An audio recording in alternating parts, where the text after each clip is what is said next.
Bismillahirrahmanirrahim. Assalamu alaikum, my dear students. I am Shahzad Waheed, your biology teacher. You know we have started chapter number 22, and today we want to commence our next lecture, that is lecture number 7. आपको याद होगा कि मैंने कल आप लोगों को एक सोच पे छोड़ा था कि अगर हम लोगों ने एक डाई हाइब्रिड क्रॉस के दो डोमिनेंट ऑर्गेनिजम्स का टेस्ट क्रॉस कराना हो तो वो कैसे करेंगे। फिर इसके अलावा मैंने आपसे ये क्वेश्चन भी किया था कि अगर मेरे पास दो ऐसे ऑर्गेनिज्म हैं जो ब्लैक हैं, जिनकी बॉडी में मेलानिन प्रोड्यूस हो रहा है, तो क्या कोई ऐसा चांस हो सकता है कि उनके यहाँ एक albino means without any pigment baby produce हो जाए, और अगर उनके यहाँ एक बेबी ऑलरेडी प्रोड्यूस हो गया है तो नेक्स्ट बेबी के प्रोड्यूस होने की कितनी प्रोबेबिलिटी है, कितना चांस है। क्योंकि आपको याद है मैंने बोला था कि genetics is nothing other than the study of probability, study of chances, right. तो हम इन्हीं सारी बातों को डिस्कस करेंगे आज के इस पर्टिकुलर लेक्चर में, और इसके लिए मैंने इसका आर्टिकल ही लिखवाया है कि test cross of dihybrid cross. Let's move to the white board. Yes my dear students, बात हो रही थी आप लोगों के साथ test cross for dihybrid cross. हस्बे आदत क्या करेंगे कि हम ये अंडरस्टैंड करेंगे कि डाई हाइब्रिड से क्या मुराद है। इससे मुराद ये है कि आप लोगों ने एक ही वक्त में दो क्या है कैरेक्टर्स को स्टडी करना है, और जब आप दो कैरेक्टर को स्टडी करेंगे तो डेफिनेटली यहाँ पे चार क्या हो जाएंगे, ट्रेट्स हो जाएंगे। शायद आपको याद हो तो हम कल वाले क्रॉस को यहाँ पे लिखते हैं कि आप लोगों के पास एक सीड था जिसकी फिनोटाइप थी राउंड, राइट। सीड की फिनोटाइप कैसी थी, राउंड, और उसका कलर कैसा था, येलो, राइट। और हमने इसका क्रॉस कराया था किसके साथ, रिंकल्ड और ग्रीन के साथ, बिकॉज कि हम वो वाला प्योर ब्रीड जिसमें दो डोमिनेंट ट्रेट है उसे हमने लेफ्ट पे लिखा है, और वो वाला ऑर्गेनिज्म जो दोनों रिसेसिव ट्रेट के लिए क्या है, होमोजाइगस है, उसे हमने राइट पे लिखा है। तो it is basically phenotype of P1। ये P1 की क्या है, phenotype. Now what is our next task कि हम इनकी जीनोटाइप लिखे। तो मैंने क्या बताया था कि डोमिनेंट ट्रेट का पहला लेटर लें और इसे दो मरतबा लिखते हैं, और इसका भी पहला लेटर लें और इसे दो मरतबा लिख लें। इसका मतलब ये है कि इसको अपने फादर से भी कैपिटल आर मिला है, मदर से भी, फादर से भी कैपिटल वाई मिला है और मदर से भी। और इसकी जीनोटाइप क्या बनेगी माय डियर स्टूडेंट्स, इसी का रेसिप्रोकल, इसी का lower case letter, capital R का लोअर केस क्या है, स्मॉल आर, और कैपिटल वाई का लोअर केस क्या है, स्मॉल वाई। तो ये क्या लिख दिया, ये हमने लिखा genotype of P1। Genotype of P1 आपको पता है कि ये था phenotype of P1। Now what is our next task, to write the gametes. आपको याद है मैंने क्या बोला था कि इसमें नंबर ऑफ ट्रेड्स कितनी है, 4, तो इसका हाफ क्या हो जाएगा, 2। तो यहां पे बनेंगे कैपिटल आर, कैपिटल वाई और सर्कल। यहां पे स्टूडेंट्स 4 गैमेट ही बनेंगे, लेकिन चारों एक ही तरह के हैं, इसलिए एक दफा लिखने से भी गुजारा हो जाएगा। सिमिलरली यहां पर small R and small Y, circle, ये क्या है मेरे पास, gametes of P1, right. There will be fertilization, और फर्टिलाइजेशन के रिजल्ट में जो ऑर्गेनिज्म प्रोड्यूस होगा it will be capital R, capital Y, small Y. This is basically F1। जब मैंने इसका लिखा क्या रिजल्ट किसका, F1 का, तो मुझे पता चला कि फिनोटाइप के एतबार से सारे एक ही तरह के हैं। फिनोटाइप के एतबार से सारे एक ही तरह के हैं, यानी कि सारे के सारे 100% कैसे हैं, राउंड और येलो, राउंड और येलो। अब प्रॉब्लम क्या है मेरे पास, जैसे आपको याद है मैंने लॉ ऑफ सेग्रीगेशन में बताया था कि ये वाला जो ऑर्गेनिज्म है, ये वाला, ये भी राउंड और येलो है, राइट, और ये वाला जो ऑर्गेनिज्म है ये भी मेरे पास राउंड और येलो है। याद रखिए मेरे पास अब तक भी कोई माइक्रोस्कोप ऐसी डिस्कवर नहीं हुई जो मुझे जीन्स दिखा दे कि इसके पास दोनों जीन्स होमोजाइगस और इसमें दोनों जीन हेट्रोजाइगस हैं। अभी भी मेरे पास कोई ऐसी माइक्रोस्कोप नहीं है जो मुझे जीन्स की नेचर बता दे कि इनमें से कौन सा ऑर्गेनिज्म के पास होमोजाइगस जीन्स हैं और कौन सा ऑर्गेनिज्म जीन्स के लिए हेट्रोजाइगस है। सो इसका मतलब ये होगा कि मुझे इसको टेस्ट करने के लिए कोई क्रॉस करना पड़ेगा to check whether organism is homozygous और हेट्रोजाइगस। तो मैंने आपको बताया था कि एक ऐसा क्रॉस जो मुझे किसी ऑर्गेनिज्म की, किसी अपेरेंटली डोमिनेंट ऑर्गेनिज्म की होमोजाइगोसिटी या हेट्रोजाइगोसिटी को टेस्ट करने के लिए यूज करते हैं, that is called as test cross, right. मैं दोबारा बोल रहा हूं आप लोगों के लिए, एक ऐसा क्रॉस जिसमें हम अपेरेंटली डोमिनेंट ऑर्गेनिज्म की होमोजाइगोसिटी या हेट्रोजाइगोसिटी को चेक करते हैं, that is called as test cross. और उस टेस्ट क्रॉस में हम करेंगे क्या कि हम इन दोनों ऑर्गेनिज्म को इन्हीं ट्रेट्स के होमोजाइगस रिसेसिव से क्रॉस कराएंगे, राइट। तो इसका क्रॉस तो करवा के देखा हुआ हम लोगों ने अभी से कि जो होमोजाइगस डोमिनेंट है, अगर मैं इसका होमोजाइगस रिसेसिव से क्रॉस कराऊंगा तो जितने भी ऑर्गेनिज्म होंगे वो सारे के सारे अपनी डोमिनेंट ऑर्गेनिज्म की तरह से ही होंगे, यानी कि राउंड येलो। इसका मतलब ये होगा कि जो होमोजाइगस डोमिनेंट ऑर्गेनिज्म है वो सारे के सारे ऑर्गेनिज्म अपने ही तरह के प्रोड्यूस करेगा। ये भी क्या था, राउंड येलो, और ये भी आपने देखा सारे के सारे क्या है, राउंड येलो। तो ऐसा करते हैं कि हम दूसरा क्रॉस करके देखते हैं। मींस फर्ज कर लेते हैं कि जिस इंडिविजुअल के बारे में मैं अब बात कर रहा हूं वो क्या है, वो एक हेट्रोजाइगस है, यानी कि उसके पास कैपिटल आर के साथ स्मॉल आर है और कैपिटल वाई के साथ स्मॉल वाई, राइट। एक क्रॉस मैंने करके देख लिया है किसका, होमोजाइगस ऑर्गेनिज्म का। अब मैं क्रॉस करवा रहा हूं हेट्रोजाइगस ऑर्गेनिज्म का, ठीक है, ये सेकंड ऑर्गेनिज्म। तो जब मैं इसको क्रॉस कराऊंगा किसके साथ, small R small R small Y के साथ। रिमेंबर टेस्ट क्रॉस होता ये है कि मैं किसी ऑर्गेनिज्म को उसी ट्रेट के होमोजाइगस रिसेसिव से क्रॉस कराऊं।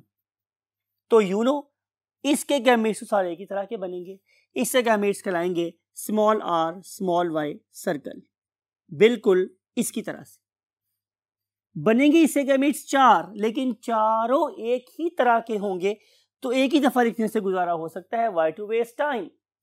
लेकिन आपको याद होगा कि जब सारे के सारे जीन्स डिफरेंट हों, सारे के सारे एलिल्स डिफरेंट हों, तो फिर उसके लिए हमें क्या करना पड़ता है, वो आरिफ लोहार के चिमटा, आपको याद होगा मैंने कल बताया था आप लोगों को कि आपने पहला लॉकस खोलना है, राइट, और फिर फोर्किंग करके उन दोनों के सामने ये वाला लॉकस खोल के रखना है।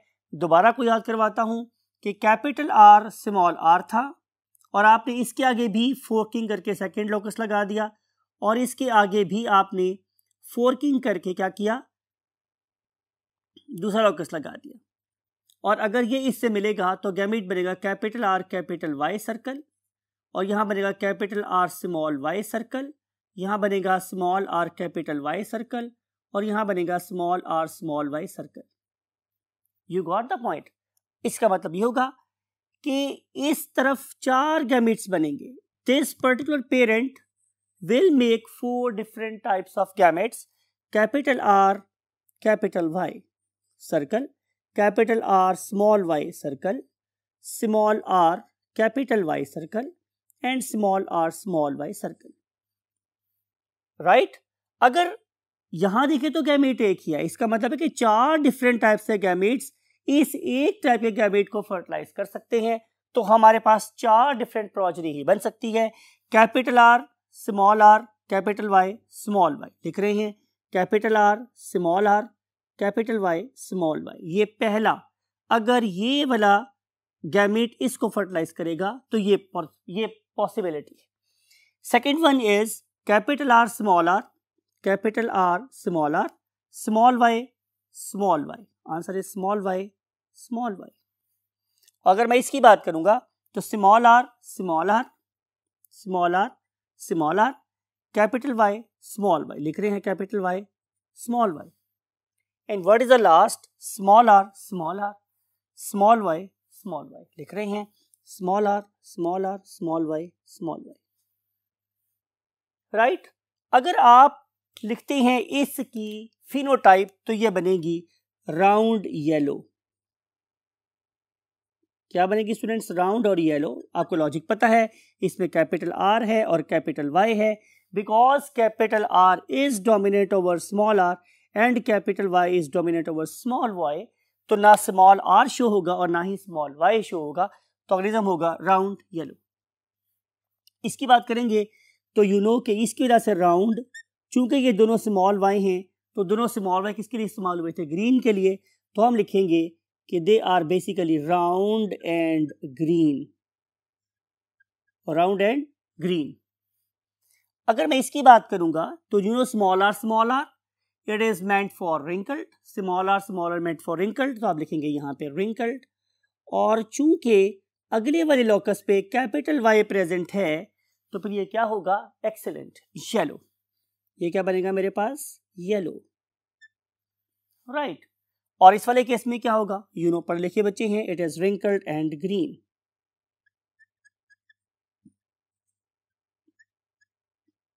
राइट, तो मुझे क्या पता चला कि अगर ऑर्गेनिज्म होमोजाइगस होता तो उसमें सिर्फ एक किस्म के जानदार प्रोड्यूस होते और वो जानदार भी उसके अपनी ही तरह के होते। लेकिन जब ऑर्गेनिज्म होगा मेरे पास हेटेरोजाइगस और मैं उसको क्रॉस कराऊंगा, टेस्ट क्रॉस यानी कि होमोजाइगस के साथ सिर्फ से क्रॉस कराऊंगा, तो फिर मेरे पास 4 डिफरेंट किस्म के ऑर्गेनिज्म प्रोड्यूस हो जाएंगे। उसमें जब भी 2 रिसेसिव जीन्स इकट्ठी होंगी वो अपने आप को डिस्प्ले कर देंगी या शो कर देंगी। जैसे यहाँ पे कौन सी जीन थी? ग्रीन की, और यहाँ पे कौन सी जीन थी? रिंकल्ड की। यहाँ पे कौन सी जीन थी? रिंकल्ड की। यहाँ पे कौन सी थी? ग्रीन की। तो जब भी 2 रिसेसिव जीन्स इकट्ठी होंगी वो अपने आप को शो करेंगी। इस तरीके से अगर 4 किस्म के प्रोडक्ट प्रोड्यूस हो रहे हैं तो इसका मतलब यह है कि ऑर्गेनिज्म वाज हेटेरोजाइगस। एक तरह के होंगे तो होमोजाइगस, 4 डिफरेंट तरह के होंगे तो हेटेरोजाइगस। इसका मतलब यह है कि हम टेस्ट क्रॉस के रिजल्ट से पता लगाते हैं, हम टेस्ट क्रॉस के रिजल्ट से पता लगाते हैं कि ऑर्गेनिज्म होमोजाइगस है या हेटेरोजाइगस।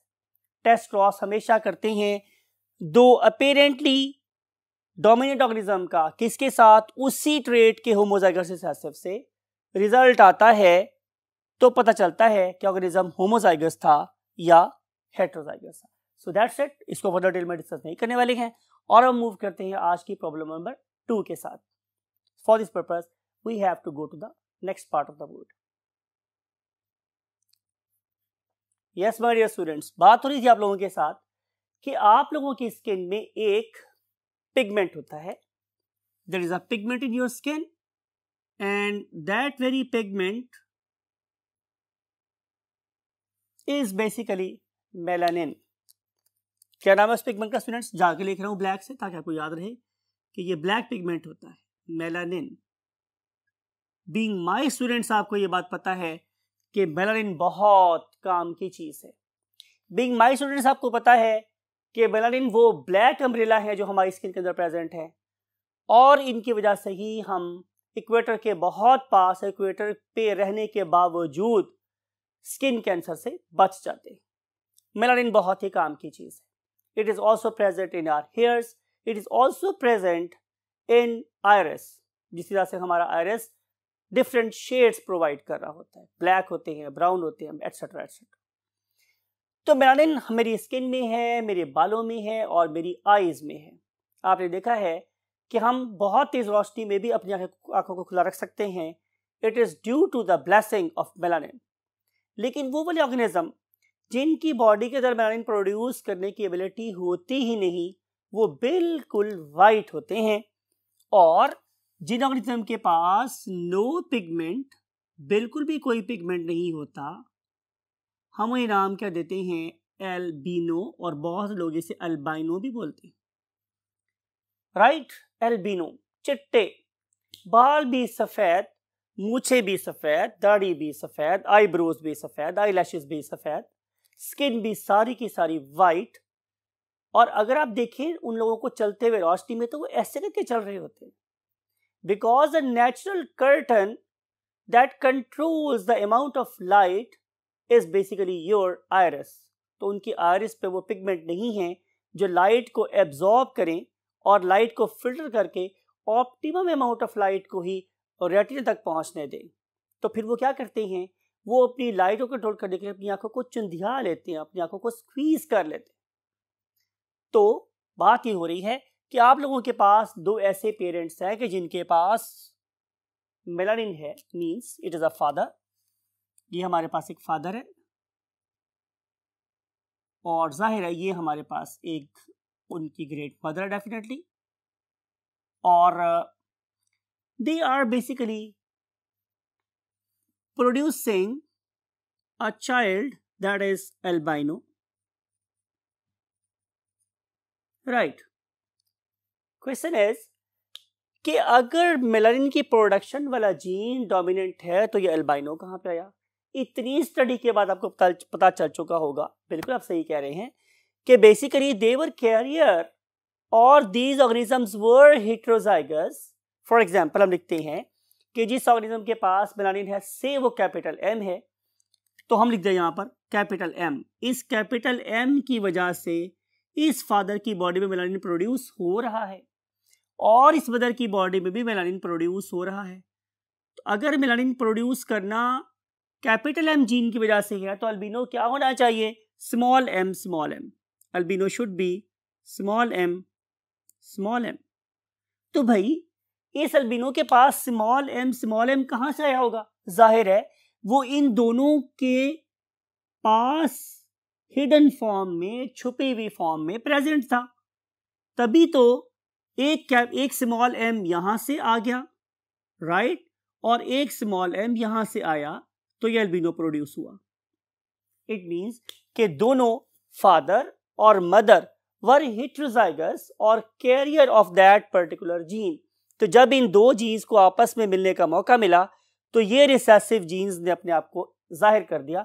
तो इन मेलानिन कंटेनिंग पेरेंट्स के यहाँ एक बिल्कुल अल्बाइनो ऑर्गेनिज्म प्रोड्यूस हुआ, राइट। आपको बात समझ आ रही है? अगर आप क्या करें कि आप लोग नेक्स्ट टाइम ये फाइंड करना चाहिए कि क्या इस कपल के यहाँ नेक्स्ट बेबी अल्बिनो प्रोड्यूस हो सकता है, अगर हो सकता है तो उसकी क्या प्रोबेबिलिटी है, क्या चांस है, तो उसके लिए हमारे लिए कोई मुश्किल सी बात नहीं, हम सिंपल सा क्रॉस कराएंगे और हम परसेंटेज बता देंगे आप लोगों को। For example look at this कि ये फादर हैं, इट इज हेटेरोजाइगस, और ये इनकी मदर हैं, she is also heterozygous for this trait. अब आप लोग क्या करेंगे, ये लिख दिया आप लोगों ने genotype. What is the next task? Next task is to make their gametes. As both genes are different we have to have two gametes. हम दो गैमेट्स लिखेंगे, डेफिनेटली इसका कैपिटल एम सर्कल और ये स्मॉल एम सर्कल, और इसका भी capital M circle और स्मॉल एम सर्कल। अब यहाँ पर है कि आप इसका पनट स्क्वायर बनाते हैं या फिर सिंपली आप इसको लाइन से बुला लेते हैं। टाइम कम है, स्क्वायर वैसे भी विदाउट स्केल खूबसूरत नहीं बन सकता, तो हम लाइन से ही गुजारा कर लेते हैं। अगर मैं इसको इससे मिलाऊंगा फॉर एग्जाम्पल, तो answer will be capital M capital M. और अगर आप इसको इससे मिला रहे हो तो again answer is capital M small M. और अगर आप लोग अब गैमेट नंबर 2 को 1 से मिला रहे हो तो answer is same capital M small M. But for the 4th time इसके लिए हमारे पास क्या है, we are going to combine a small M with other small M. You got the point? इसका मतलब ये है कि इसके पास जो रेशियो आ रही है वो आ रही है 1, then 2 heterozygous and then 1 homozygous. तो रेशियो आ जाएगी 1:2:1। मैं इन सबको सम करूं, ये सिखाया हुआ आपको पहले से, इन सबको सम करूंगा तो आंसर आ जाएगा 4। सम ऑफ ऑल दीज इज 4। इसका मतलब ये हुआ कि कैपिटल एम आने की प्रोबेबिलिटी या चांस कितना है, 4 में से 1, तो इसकी प्रोबेबिलिटी हो जाएगी मेरे पास 1/4, राइट। और अगर मैं इसकी बात करूं कि क्या हेटेरोजाइगस ऑर्गेनिज्म प्रोड्यूस हो सकता है, तो answer is yes. Heterozygous organism के प्रोड्यूस होने का चांस क्या है, 2/4, राइट। और उससे हमसे पूछा था कि क्या नेक्स्ट टाइम इस कपल के यहाँ अल्बिनो प्रोड्यूस हो सकता है, तो हमने कहा यस, अल्बिनो और अल्बाइनो प्रोड्यूस हो सकता है, और उसका चांस कितना है, 1/4, कि 4 में से 1 का चांस। और आपको पता है कि हम 1/4 को क्या बोलते हैं, हम बोलते हैं 25%। तो 25% चांस है कि इनके यहाँ अगला बेबी भी अल्बिनो प्रोड्यूस हो सकता है। सो ये वो 2 क्वेश्चन जो आप लोगों से डिस्कस किए गए, और नेक्स्ट लेक्चर में अभी हम आप लोगों से मिलेंगे और डिस्कस करेंगे different types of what dominance in next lecture.